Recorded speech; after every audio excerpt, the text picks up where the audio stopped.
अगली खबर की ओर रुख करेंगे। उत्तराखंड के मुख्यमंत्री पुष्कर सिंह धामी ने किसानों के लिए कहा कि किसान परिश्रम, त्याग और तप करके इस देश को आगे बढ़ा रहे।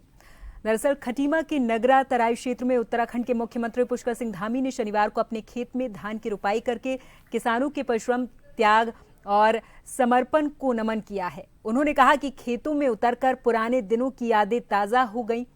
मुख्यमंत्री ने कहा कि अन्नदाता न केवल हमारी अर्थव्यवस्था की रीढ़ है, बल्कि वो हमारी संस्कृति और परंपराओं के संवाहक भी हैं।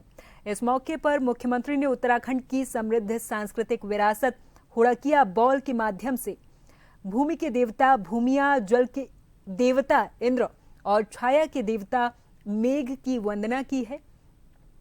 मुख्यमंत्री के सांस्कृतिक जुड़ाव और कृषकों के साथ आत्मीय सहभाग ने क्षेत्रीय जनता को गहरे स्तर पर प्रेरित किया है।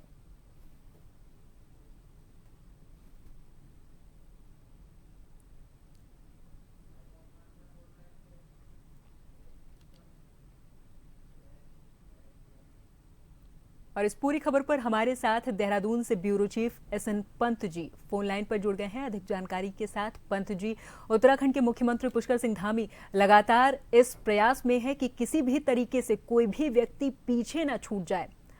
अंतिम पड़ाव पर खड़ा हुआ व्यक्ति भी जन कल्याणकारी योजनाओं से लाभान्वित हो।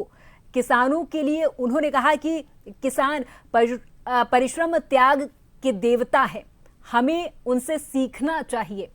और आज उन्होंने किसानों के साथ मिलकर धान रुपाई भी की है। पंत जी। बिल्कुल प्रियंका, आपको बताना चाहूंगा, युवा मुख्यमंत्री पुष्कर सिंह धामी जहां भी जाते हैं लोगों के दिलों में अपनी छाप छोड़ते हुए चले जाते हैं।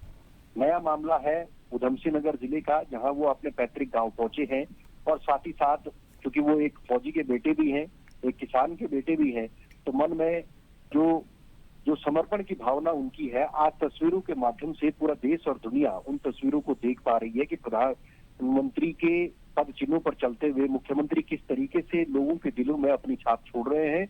उन्होंने बकायदा, क्योंकि धान रुपाई का सीजन उत्तराखंड में चल रहा है और ऐसे में गुड़का बोलिया के माध्यम से धान रुपाई शुरू होती है, यानी धान की पूजा होती है, वन देवता की पूजा होती है, इंद्र देवता की पूजा होती है, मेघ देवता की पूजा होती है और उसके बाद बैलों की जो जोड़ी होती है उसकी पूजा होती है और उसके बाद खेत में पानी लगा करके हल जुताई के साथ साथ धान रुपाई की जाती है।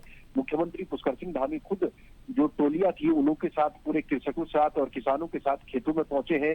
वहां उन्होंने धान की जो पौधे हैं उसको लेने के साथ ही उन्होंने धान रुपाई की है और इस दरमियान उन्होंने एक संदेश देने का प्रयास किया है कि किसान और काश्तकार, औद्यानिकी, वानिकी से काम करने वाले या ताल्लुक रखने वाले जो किसान हैं, वो अगर वाकई में खुश मिजाज होकर के अपने काम को अंजाम देंगे, सरकार की योजनाएं उन तक सही मायने में ग्राउंड तक पहुंचेंगी, तो जाहिर सी बात है देश तरक्की करेगा, क्योंकि किसान की तरक्की से ही देश की पूरी नींव टिकी हुई होती है। उन्होंने एक संदेश दिया है कि किसान बहुत मेहनत करता है, मेहनत के एवज में उसको उतना मेहनताना नहीं मिल पाता है, उसको अच्छा बाजार नहीं मिल पाता है। सरकार अब बाजार देने का प्रयास कर रही है, उनके सामने जंगली जानवरों की समस्या होती है, उसको दूर करने का प्रयास किया जा रहा है, फेंसिंग की दिक्कतें होती है, फेंसिंग देने का प्रयास किया जा रहा है। साथ ही साथ उन्होंने नमन किया है कि ऐसे काश्तकार, ऐसे किसान जो लगातार दिन रात एक करते हैं और उसके बाद जब वो फसल की पैदावार या अन्न उगाते हैं, उसके बाद देश के अलग अलग कोने में बैठे हुए लोग ऑनलाइन के माध्यम से, बाजार के माध्यम से उसकी खरीद करते हैं। यानी जमीन से जुड़ा हुआ किसान आज भी लोगों के लिए ही काम करता है। अपने लिए वो 24 घंटे में से केवल 4 घंटे ही अपने निकालता है, बाकी वो अपने खेतों पर ही निर्भर होता है। तो इसका एक संदेश दिया है और किसानों के प्रति उनकी समर्पण की भावना, उनके मन में उनके प्रति जो सम्मान है उसको उन्होंने इंगित किया है और एक अच्छा संदेश किसानों को उत्तराखंड की सरजमी से देने का प्रयास किया है। ठीक है, बहुत बहुत धन्यवाद पंतु जी तमाम जानकारी के लिए। तो उत्तराखंड के मुख्यमंत्री पुष्कर सिंह धामी ने खटीमा में धान रुपाई की है। सीएम ने किसानों के साथ श्रम किया है और किसानों के श्रम को नमन भी किया है।